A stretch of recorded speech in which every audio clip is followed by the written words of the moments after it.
Okay, maybe we'll get started. So welcome everyone. We've got a busy week with the National Alliance. We've had 2 webinars and a community of practice this week planned, so it's been a busy week. I don't know what it is about February, but our attendance has been a little lower this week on some of our webinars. But the great thing about these are we record them and we share them. So you can actually access all of our webinars on our website at the National Alliance to End Rural and Homelessness.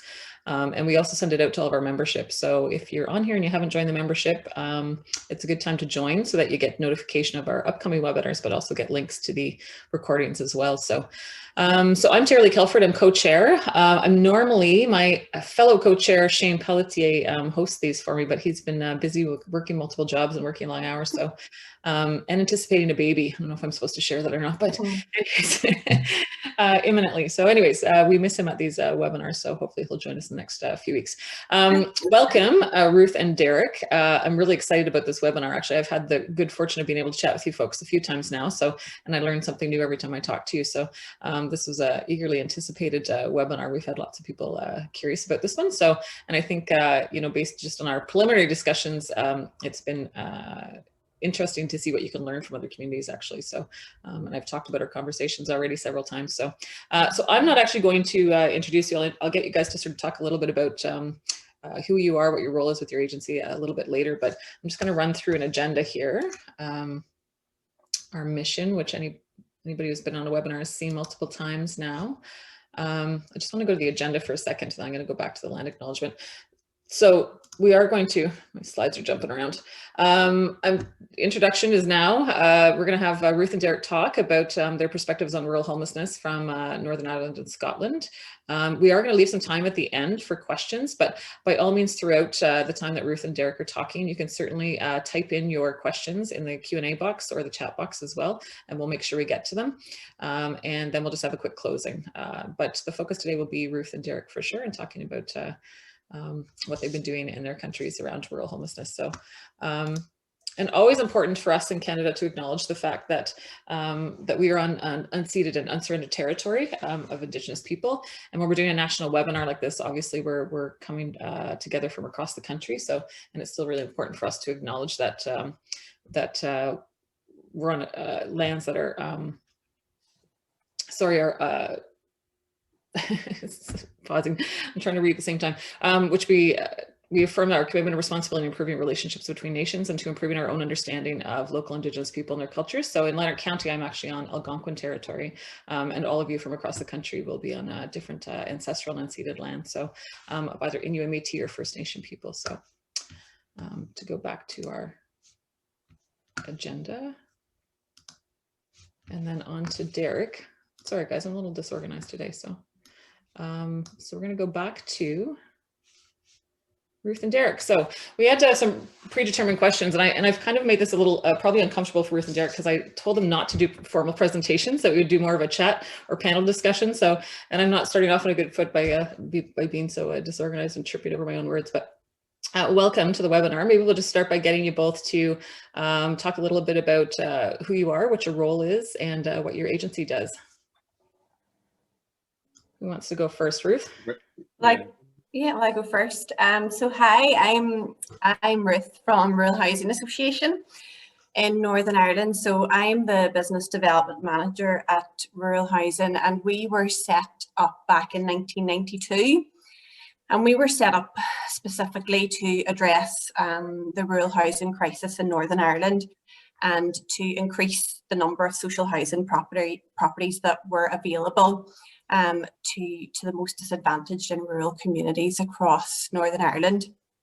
So we only work in areas with a population under 5,000, so that's what we define as rural. And our main aim is to provide social housing to people that would be regarded as in housing stress within rural communities.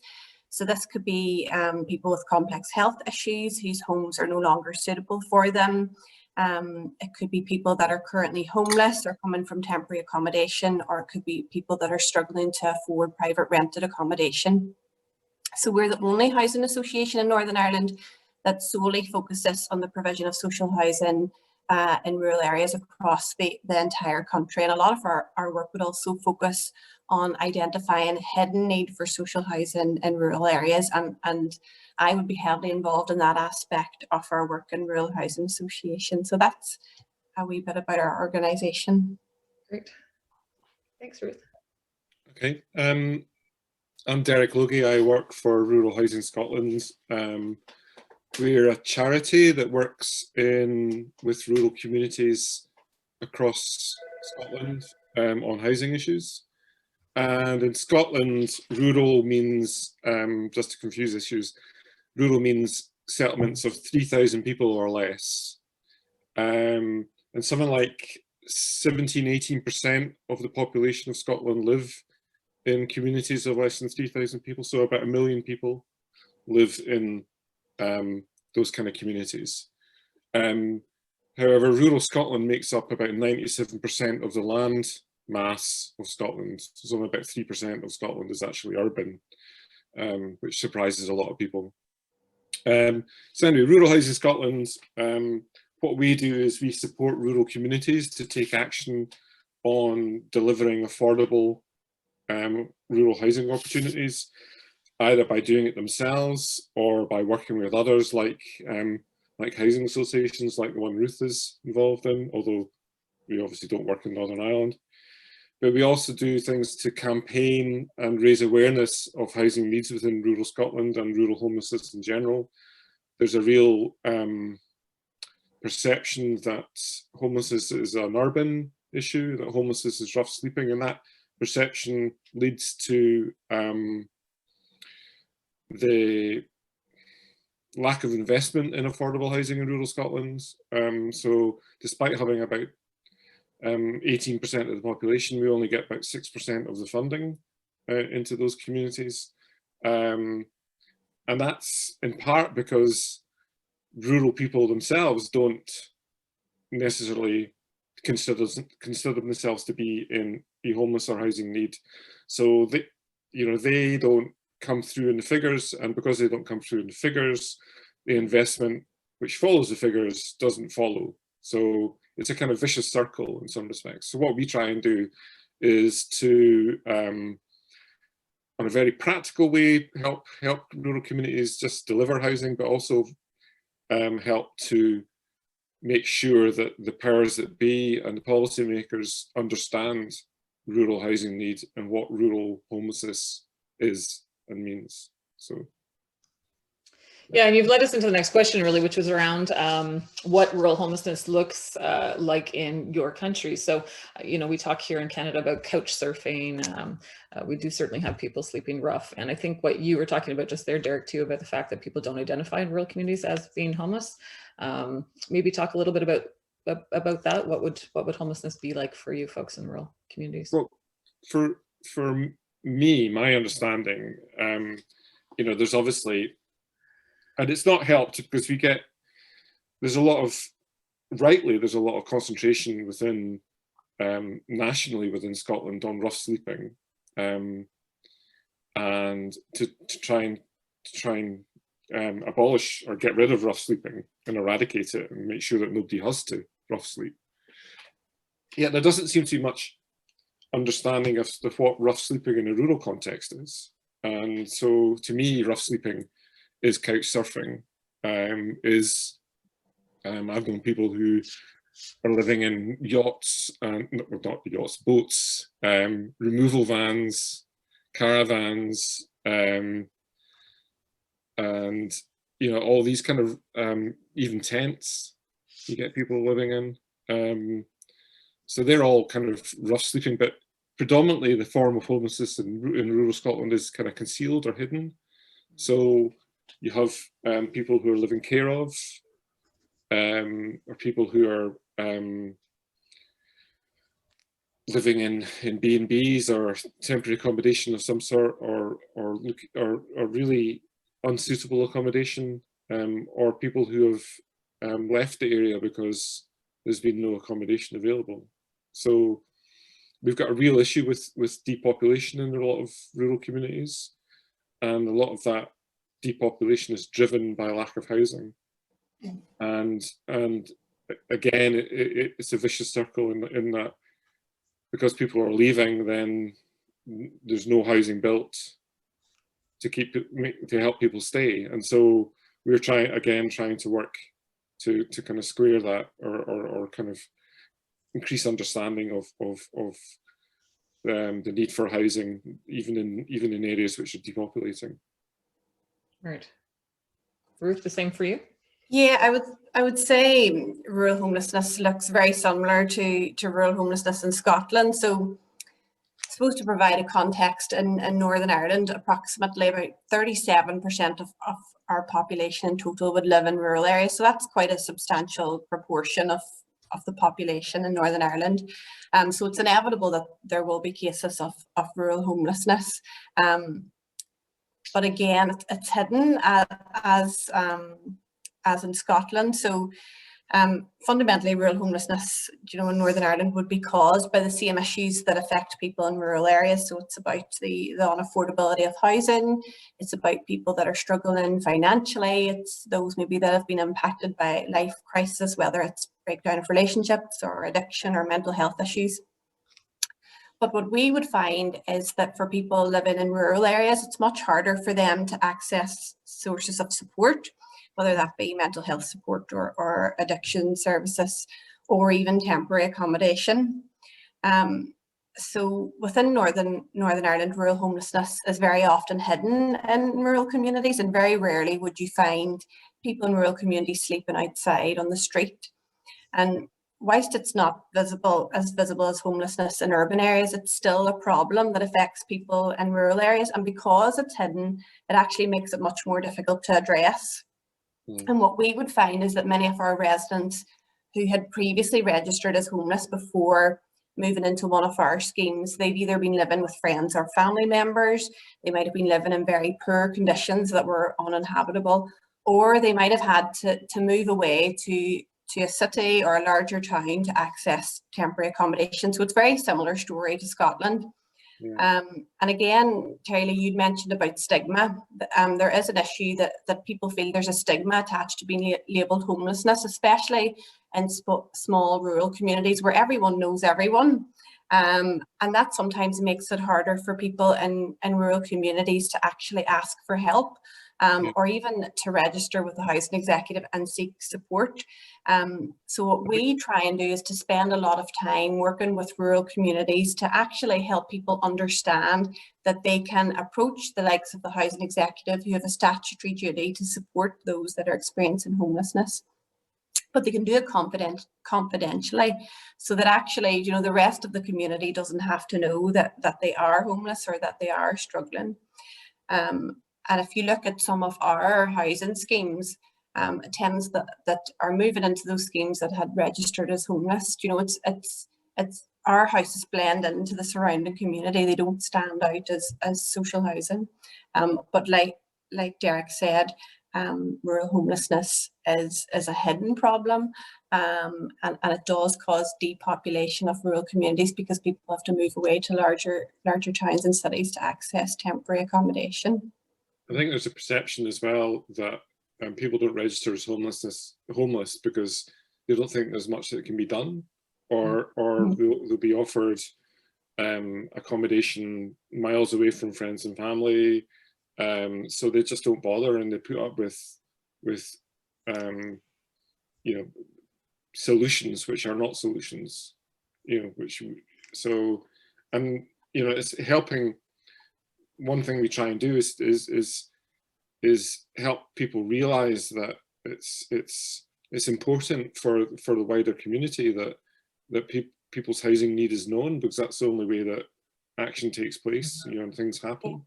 Mm-hmm. And I think in that respect, Northern Ireland is quite far ahead of us in Scotland, because you're quite good at doing kind of housing pressure or housing needs surveys and assessments in small communities, where in Scotland we kind of, it's all very urban based. Mm-hmm.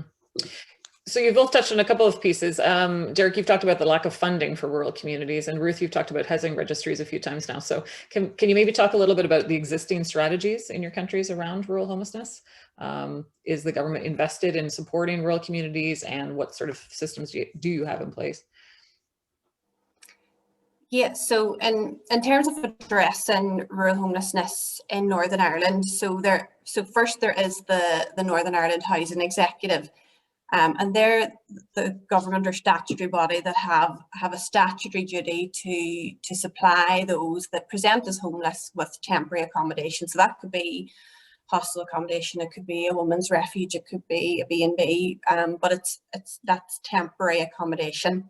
And what I would say about a lot of temporary accommodation is that it tends to be more in urban areas, and there's definitely a lack of temporary accommodation available in rural areas.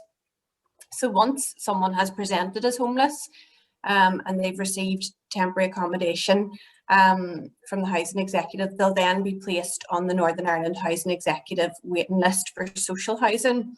So the Housing Executive operate a points-based system, and it's probably similar in quite a lot of countries, and that's based on priority to determine housing need. So the highest set of points are called intimidation points. So you get 200 points for intimidation. So if you're being intimidated out of your home because of paramilitary threats or homophobic or racism threats, where you feel you can no longer live in your property. And then the second highest points are your homelessness points, and you get 70 points for that. And that covers things like, for example, if you can't live in your home because of a relationship breakdown, or if you're being evicted from a property because your landlord's selling the property, or you're living in unsuitable accommodation. So there's lots of different reasons why you might get homelessness points. But that housing waiting list is used to allocate social housing properties. So that'll either be housing executive properties or the likes of housing associations who own social housing properties as well. So we would allocate our homes the same way the housing executive do. And social housing provides a much longer term and more secure form of housing for those that would be presenting as homeless. Now, when it comes to addressing rural homelessness, what we find is, and Derek had talked about it, is that the housing waiting list doesn't always accurately reflect the number of homeless or those in housing need in rural areas.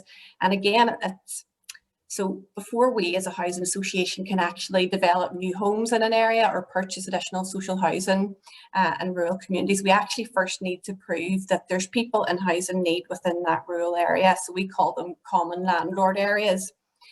But we find that often the housing waiting list doesn't indicate a need for social housing in some of the smaller rural communities, because people that are homeless or in housing need in those areas, they tend to register for a larger town or a city because they feel, oh, I have more of a chance of getting a house in a town or a city because there's more housing available there. But actually, in fact, the waiting lists are much longer in the larger towns and cities. So if they registered in their own local community and there was enough people that registered for housing, that they'd be more likely to get a social housing property in their local rural area. So that's why it's really important for us as a rural housing association to work with the smaller rural communities to try and identify that hidden need for social housing.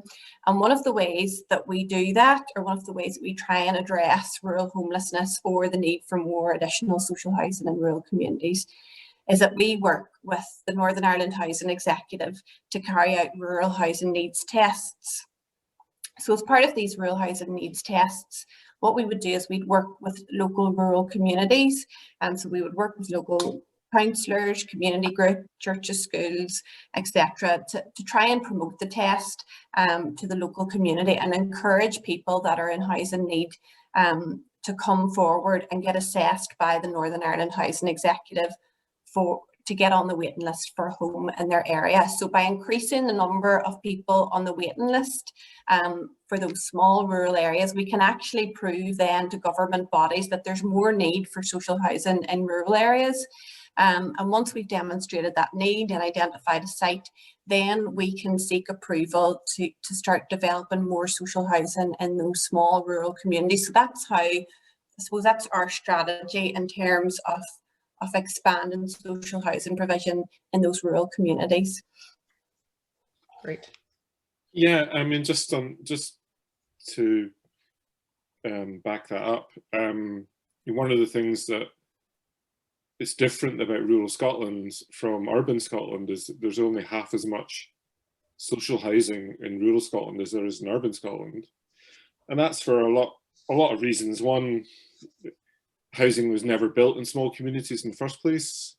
And any housing that was built was sold more rapidly through the right to buy. We had this crazy idea in the 1980s that you would sell off our social housing to the sitting tenants with a discount.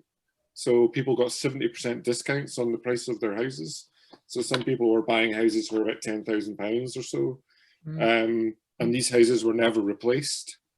So the numbers of social housing available in rural areas went down and down and down. And, you know, I worked in some islands in Scotland where the last social house was sold through the right to buy, and there's never been any others built, or the ones that are there haven't been relet in 10 years. So people don't, why would you put your name on a waiting list for a community which has no social housing, or where the last one was let, you have to wait 10 years. So anyway, so that's a real context for you know, how people, why people perhaps don't register, and the kind of what we're up against in terms of trying to uncover the kind of hidden nature and the housing needs of in rural communities.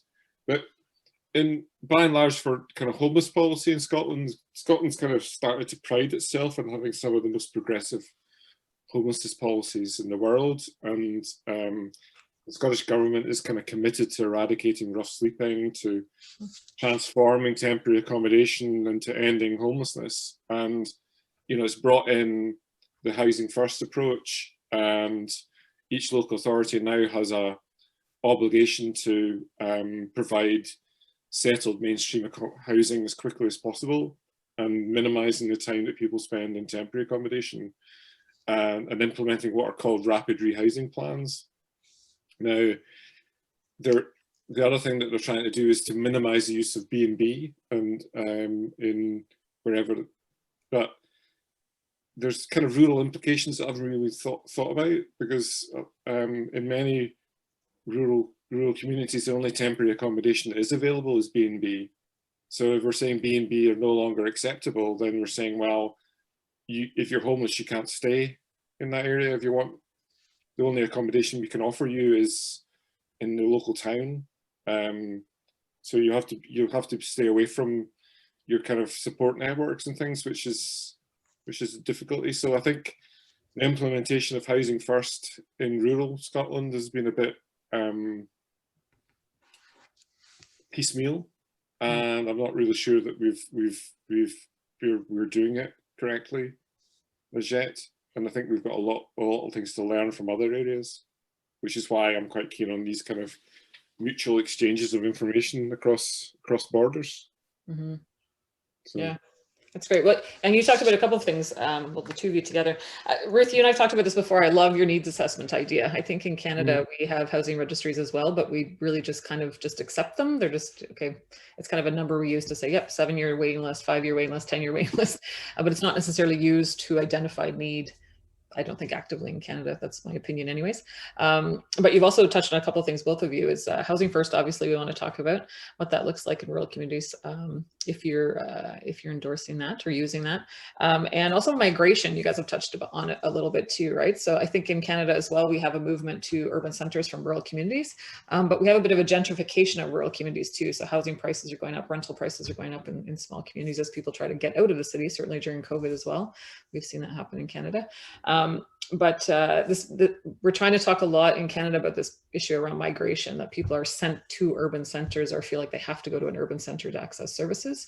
And so how do we actually support people in rural communities to enable them to be able to stay in their community if that's where they choose? People should have a right to housing in a community of their choice is what we're sort of promoting. But we do know that it's not well researched or documented here. It's more sort of anecdotal stories from people who are doing the work on the front lines who know this happens.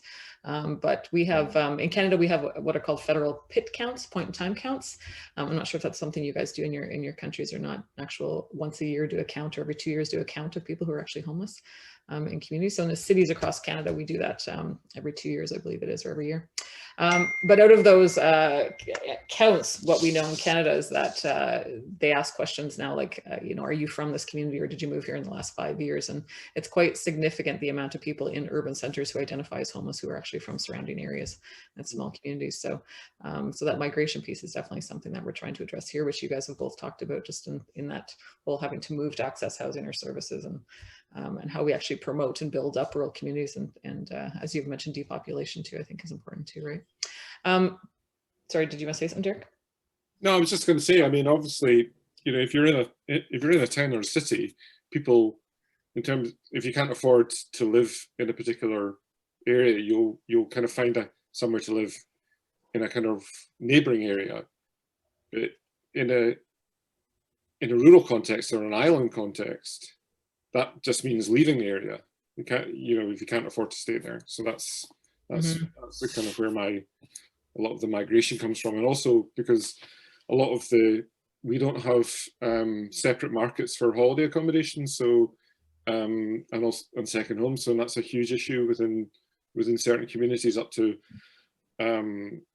some areas, up to 40% of the housing stock is used for holiday accommodation or second homes. Like Airbnbs or?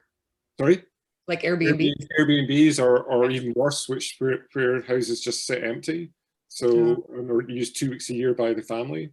So, there's not a culture of having separate kind of cabins or huts. So people get their holiday accommodation is from the primary market, which is a big pressure on house prices, and means that people who are working and living in a rural context and earning kind of low wages in aquaculture or agriculture and can't compete. And I think that, and we're seeing that, as you said, this kind of escape to the country post-COVID is kind of certainly something that we're reflecting on and thinking about how we make sure that that it doesn't cause even greater depopulation, because in particular, depopulation in rural Scotland is concentrated on the working age population. It's a working age population which is declining rapidly, and the older Indigenous older people are being able to stay, and older people from other areas are moving there. So we're having an unsustainable demographic, which people are starting to really worry about. Yeah, and you can see it, and I suppose the advantages, obviously, first and foremost, social housing provides homes to the most disadvantaged and those in housing need, but actually in terms of the benefits it has for the wider community as well. So when new schemes are being developed, it means that it's providing jobs for the local people, but also it's sustaining the numbers in local primary schools. I know in Northern Ireland, we've a high case of small rural schools closing one after the other because those rural populations are migrating to larger towns and cities. So, there's a benefit there of having social housing schemes in rural communities, and that they can help sustain the life of that community and keep people in that area, and, increase the numbers of children attending the local primary school and provide jobs in terms of labour whenever the schemes are being developed. So there's wider benefits to social housing than just for those tenants that move into those proproperties. This in Northern Ireland or in Canada, I suppose, is there kind of wider rural policy which feeds into housing policy, or is it just because in Scotland people tend to work in silos, and that wider benefit of doing housing isn't recognised, because you need to make your pitch on the housing side of things, and they're not bothered as to whether it's going to save a school from closing or whatever. It doesn't concern them. Yeah, it's probably one of the things that I've had a conversation with the housing executive. The need for more interdepartmental cooperation. So rather than working in silos, and that and housing, health, education, where they all work separately and develop their own policies. It's about actually working together to solve the issues that impact rural communities together. So if it's homelessness, it's about health and housing working together, because a lot of issues that affect people that are homeless might also be relevant within health policy. And again, rural communities about ensuring we keep small rural schools open. That's the housing plays a role in that. But again, I suppose there is a need for more interdepartmental collaboration to solve some of the issues that impact rural communities. So I would definitely agree with you there, Derek. Yeah, from a Canadian context, I would say, I think the housing specific dollars are drastically underfunded, like you've mentioned as well, Derek. I mean, 30% of the population of Canada is in communities of 30,000 or less in Canada, but we only get about 8% of the funding. So it's not proportional, even though we know the research shows that homelessness is just as prevalent, if not higher, actually, in rural communities than it is in urban centers across Canada. So, and that's research from the US and Canada, actually. But in terms of what you're talking about, silos, I think that's something we talk about here in Canada quite often as well. So certainly during COVID, I don't know if you've seen the hashtag housing is healthcare, but I think we're sort of seeing some coming together of different groups to say, yes, this is actually a serious issue that affects more. It's not just a housing issue, it's a social issue that we need to address. But certainly in rural communities, infrastructure is a big piece as well. It's hard to build housing if you don't have, transportation and roads and, and schools, like you mentioned, and hospitals. Like that all affects where you build housing and access to services, right? So yeah, it's definitely a conversation we're having here in Canada that I don't think is there a conversation around perhaps letting communities die, letting communities fail, and not supporting the growth or the maintenance of services to certain communities? That's we've obviously had that happen in parts of Scotland, like St Kilda or whatever, but not for 100 years. Yeah. So, but it could happen in the future. Yeah. So, yeah. Canada's a very large country too, right? So we have lots of little hamlets and villages and that kind of grow. And we do have a bit of a migration during COVID from urban centers to rural areas. We'll see if that continues, but yeah, it's kind of a back and forth. But silos are definitely a factor I think we all talk about in all of our countries, for sure. Yeah. So I want to ask you about housing first, but just before we move on to that, I'm curious, in rural communities, do you have an emergency response to homelessness? It's one of the things I know rural communities in Canada really struggle with is, if someone identifies as homeless sleeping outside right now, where do you put them? In urban centers, large shelters are quite common in Canada. You might have 40 to 100 people in a larger space, sharing spaces and using bunk beds and cots and that sort of stuff. But in rural communities, the shelters are far too expensive for us to be able to operate because of the 24-hour staffing required. So it's a huge struggle for us here in Canada, especially with our winters. We were talking about snow before we got started today. What you do when someone presents as homeless in a community, immediate needs. So if a person presents as needing emergency accommodation in a rural community in Northern Ireland, what they would need to be referred first to the Northern Ireland Housing Executive for emergency support. So they would hold the statutory duty to provide emergency accommodation. So in most cases, upon an initial presentation of homelessness, it would be unlikely that at that point an immediate permanent housing solution would be available, such as a housing association property. So therefore, a temporary accommodation option would have to be sourced relatively quickly.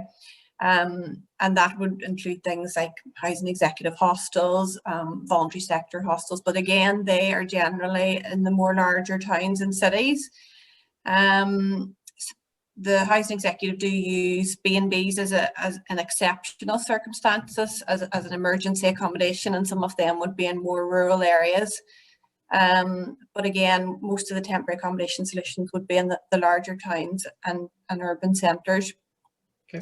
So it means then that people in rural communities are often going to have to leave their area to source or to access emergency accommodation. Okay. But if there is a housing association property available when someone presents as homeless and they have, they're at the highest priority, they will get access to that type of accommodation as well. Yeah, I mean, it's more or less the same in Scotland as Ruth has described, except we don't have a housing executive.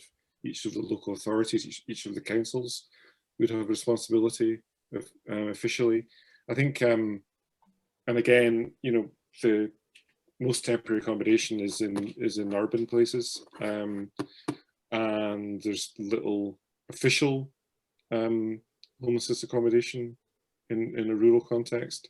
I think if you were homeless on an island or a remote rural part of Scotland, then you'd be falling on the goodwill of neighbours and friends, you know, and sofa surfing and doing all these things that we talked about at the start. I mean, there have been attempts to create initiatives like Night Stop, where people in a local area will make it known to the local authority that they would have, either they could put up a homeless person for a night or a couple of nights in a locality, but those haven't really been developed very far. But certainly that's some of the kind of the ad hoc rural responses that there can be. Yeah. Okay. Okay, great. Let's talk housing first. Or let's not talk housing first. Do you feel that in rural communities, housing first is being adopted, accepted? Is it challenging?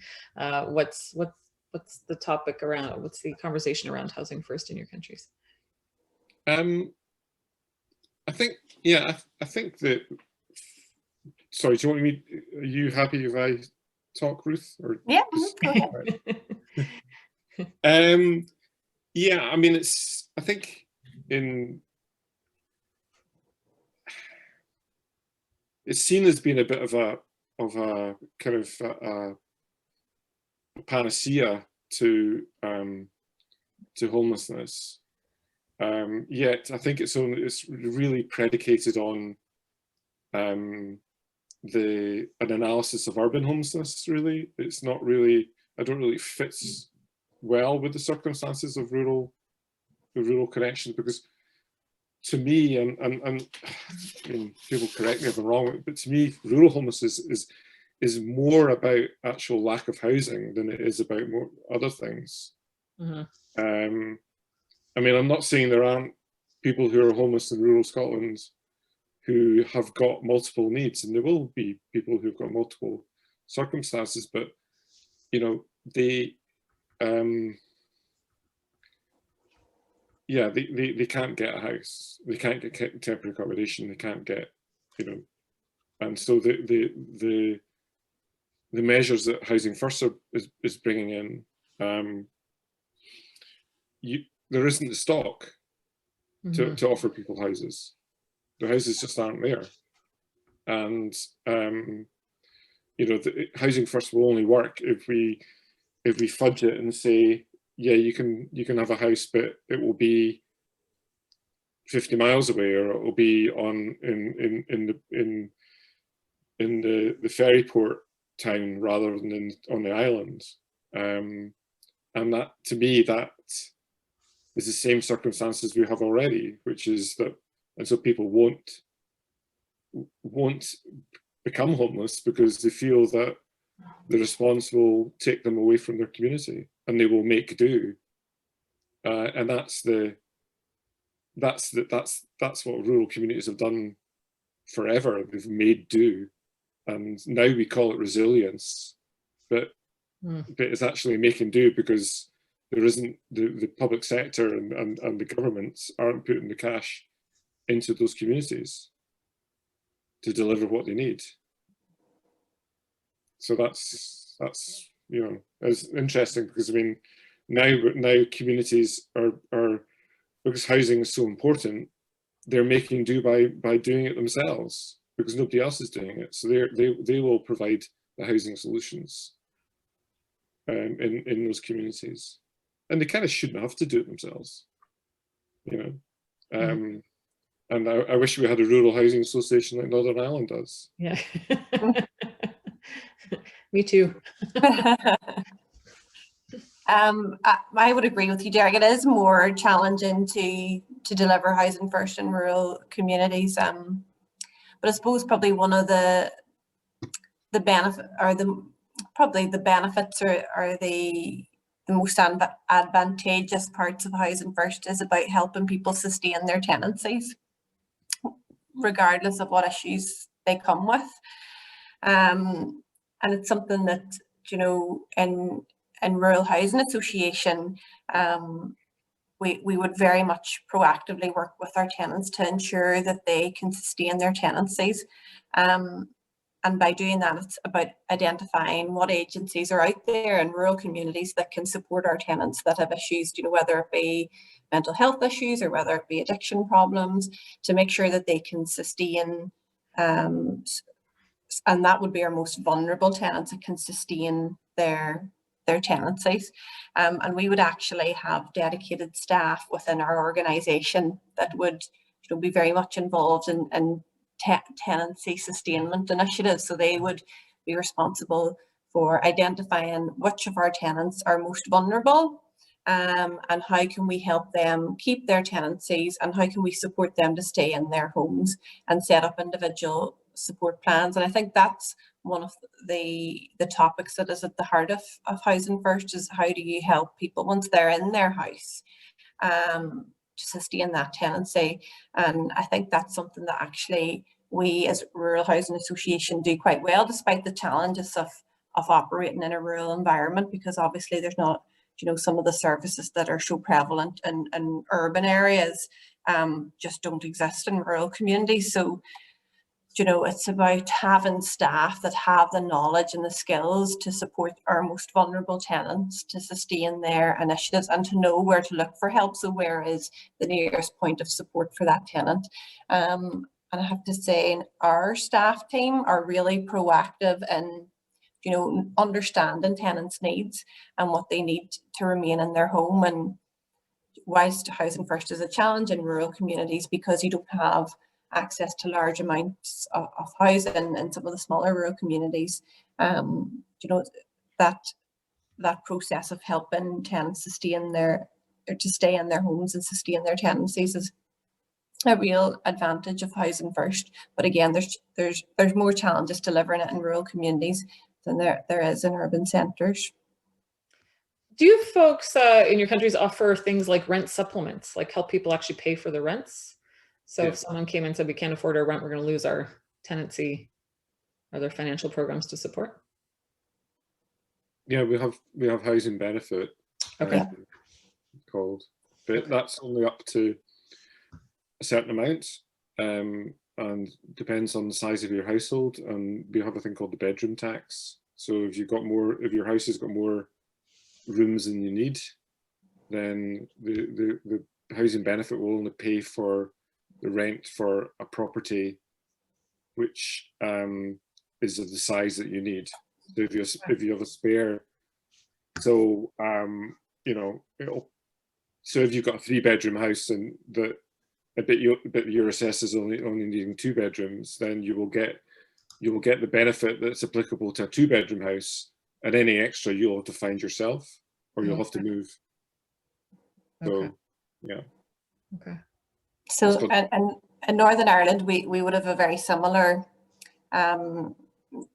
welfare system, but we have mitigations against bedroom tax at the moment, and that's something that we keep lobbying for, that, you know, to prevent our tenants having to pay bedroom tax, because that obviously has huge financial repercussions for tenants who may be on low incomes already. So currently we have mitigations in place to prevent our tenants having to pay the bedroom tax in Northern Ireland at the moment, and it's something we're going to keep lobbying for.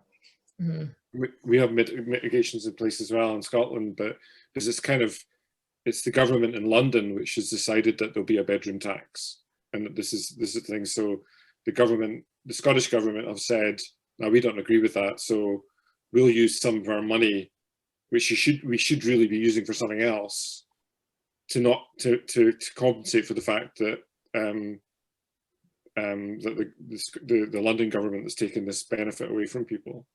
Yeah. So yeah. We have a couple of comments and then a question as well, so maybe get those onto you looking at the time. So Dr. Faye Martin actually is a member of our steering committee for the National Alliance to End Homelessness, and she's made a comment. She made a comment about something you'd mentioned earlier, Derek, about small communities kind of disappearing. She was talking about when she lived in Newfoundland in the 60s, killing, in quotes, small communities was an aggressive policy of resettlement in order to afford services. And she said it's never really been parsed as a policy as far as I know, but some level of tactic approval of that practice may have manifest a bit more remote northern Indigenous communities in earlier days. It would not be politically correct to say so at this point, but it might be lurking for sure. And then she also mentioned the philosophy of housing first should suggest the right to live in your community, even if it's rural. I know should is the important word in that sentence. It's true. Yeah, we talk from a advocacy perspective with the National Alliance. We talk about people having a right to housing in a community of their choice, and I think that's really for sure. Yeah, and I think you guys have talked about that disconnection from services, natural supports too, right? Family members, jobs, whatever you may have in that community. That's an interesting perspective because right to housing is something that a lot of people have started to talk about as a kind of human right to housing, and it's interesting that you've added on human right to housing in your home community or where you need to live, and I think that's something we'll maybe look to adopt.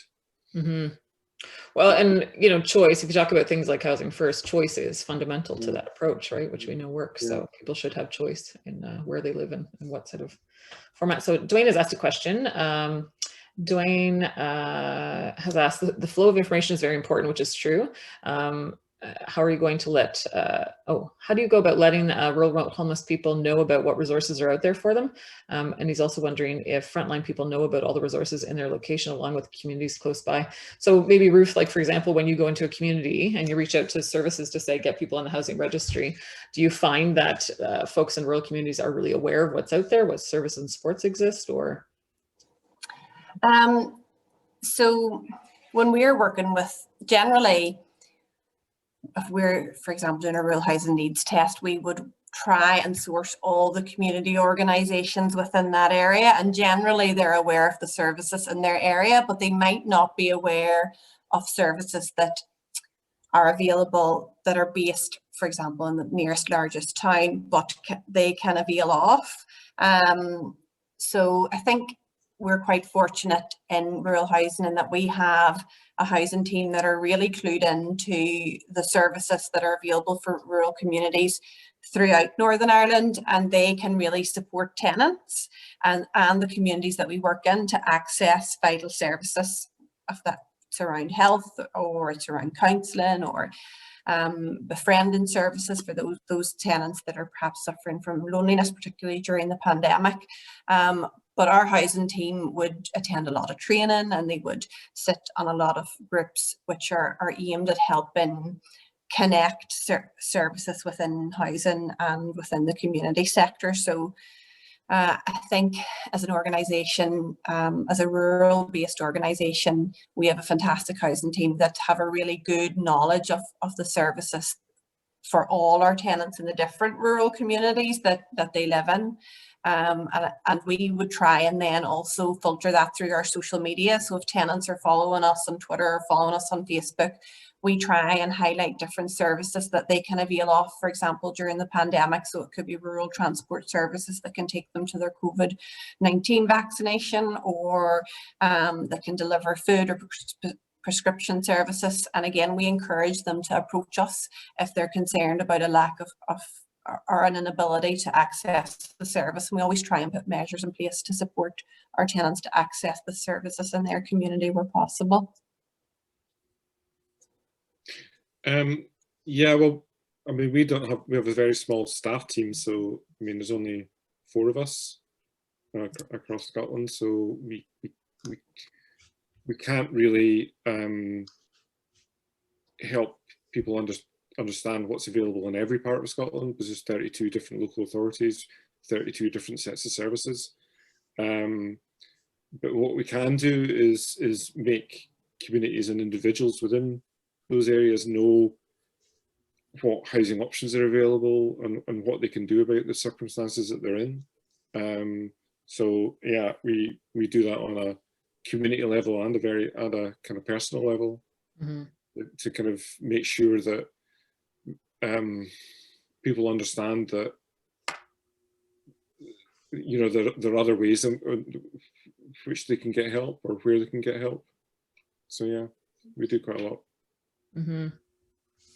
Diane's got an excellent model for trying to disseminate information and connect services for folks actually who are homeless. So that's a good question he asked. So again, I confessed at the beginning of the webinar that I suggested to Ruth and Derek that we would just have more of a conversation today, not two presentations, but Ruth did send me a couple of photos. So I'll just share those. And then Ruth, if you just want to talk when I share my screen, you can explain what people are looking at. So you got these beautiful. Yeah, so this is an example of some of our social housing schemes in rural communities. So we developed a rural design guide for social housing, and the purpose of that design guide was to create social housing schemes that would blend into local communities and reflect sort of the character and heritage of the local area. And the purpose of that was to try and re-image social housing. So some people have an image of what social housing looks like, but we want to, you know, challenge that and create homes that blend in to a local community, that don't stand out or look like social housing, but that people within those homes feel that you know, that could be their lifetime home, their permanent home. And this is an example of how, you know, we make sure that our schemes have great design, they're energy efficient, and they blend into the local community. So this was one of our latest schemes in a place called Sion Mills, and it's a 14-unit social housing scheme. So is it all 3 buildings, Ruth? It's actually bigger than that. Sorry, from the photograph, it's not clear. There's another section to it that you can't be seen in the photo. So that would be so the houses in the middle, that's 4 semi-detached houses, and then you have a detached red brick house, and then over here the white house is actually apartments, so one bed apartments. And again, that's to mitigate against things like the bedroom tax if it came in, because there's a severe lack of 1-bedroom houses in rural communities. So that's the apartments. Okay, great. Well, if you're getting to show pictures, Yes, You've got pictures, Derek. That'd be I've got great. a couple of pictures. Hang on. Can I share my screen? Yes, you can. I'll stop sharing and then you can share. Hang on. Oh. Oh dear me. Sorry, I've gone it. It's not worked very well. Hang on. Share screen. Yeah.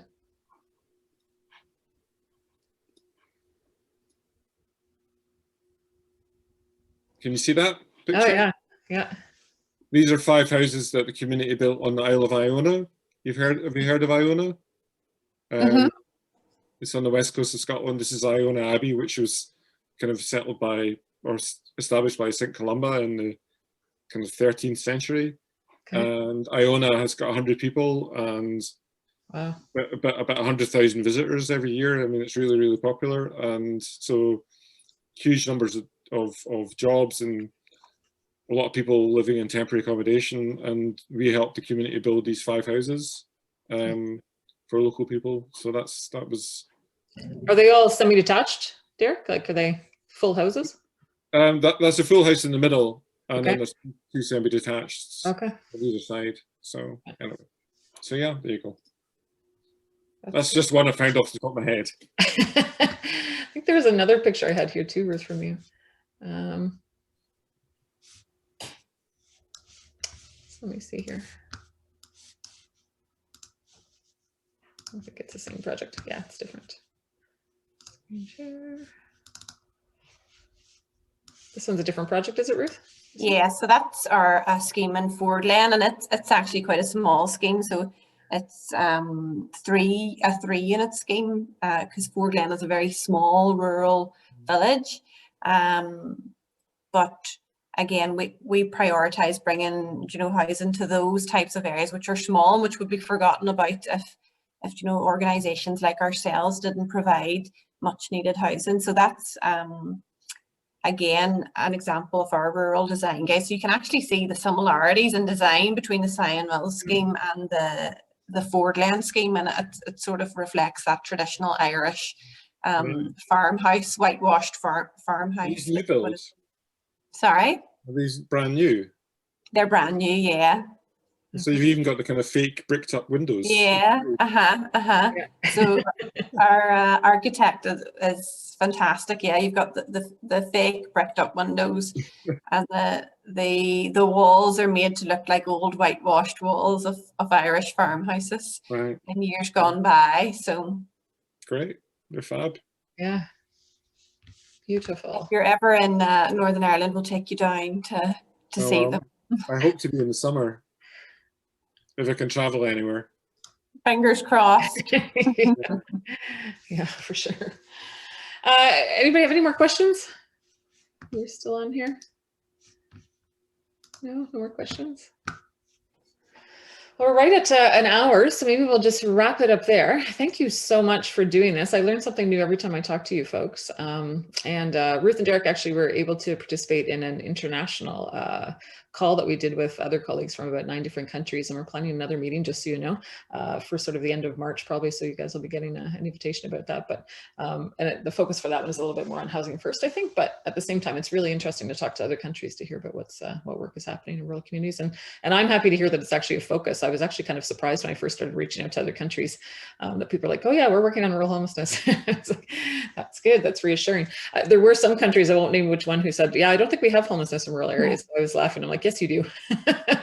Yes, I suspect you probably do. You just may not know about it. So, but anyways, thank you very much for your time. I appreciate it. And thanks for sharing those pictures, Ruth and Derek. And I look forward to connecting with you guys again. Anything you want to say before we wrap up? Yes, thank you for the opportunity. That was lovely. Yeah, thanks very much. And I'll see you again in a couple of weeks. Yes. At Yeah. the Rural Housing Summit. And if anybody who's taken part in this webinar wants to take part in that one, or there's about 50 maybe, yeah, maybe not 50, maybe something like 25 other seminars that we're organizing in Rural Housing Week at the end of February. Please look on our website, which is www.ruralhousingscotland.org, and yeah, and register. It's all free.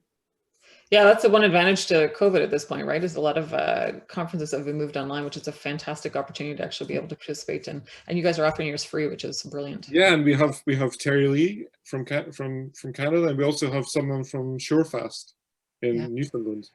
Nice. Oh, good. Talking about Fogo Island. Yeah. Oh, good. Yeah. Oh, that's good.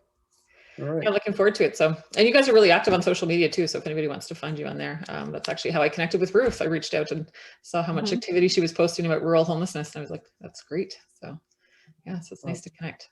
Good to see you guys, and we will see you again soon. Yeah. Yes, thank you very much. Yeah. Bye-bye. Take care, everyone. Bye-bye.